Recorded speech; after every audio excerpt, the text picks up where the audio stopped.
রূহ আছে বলেই আমার জীবন সঞ্চালন হচ্ছে, কথা বলতে পারতেছি, সবকিছু পরিচালনা করতে পারতেছি।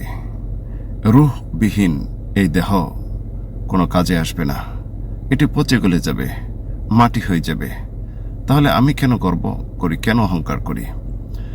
আজকে মৃত্যু নামক যে বস্তুটা কার কোন দিন চলে আসবে কেউ জানে না। আল্লাহ সুবহানাহু ওয়া তাআলা জানেন, তার কাছে এটা গোপন রাখছেন, গায়েবী বিষয়। যেহেতু আমরা জানি না কোন অবস্থায় আমাদের কার মৃত্যু হয়, তাহলে আমরা কেন মৃত্যুর জন্য প্রস্তুতি নেই না?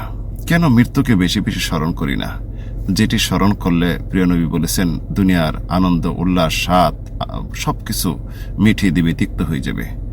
প্রিয় বন্ধুগণ, মৃত্যুর কথা স্মরণ করুন, মৃত্যুর জন্য প্রস্তুতি গ্রহণ করুন, আল্লাহ কাছে কামনা করুন আল্লাহ যেন আপনার মৃত্যুটা ভালো কাজের উপর দেয় এবং ভালো পরিণাম হয়।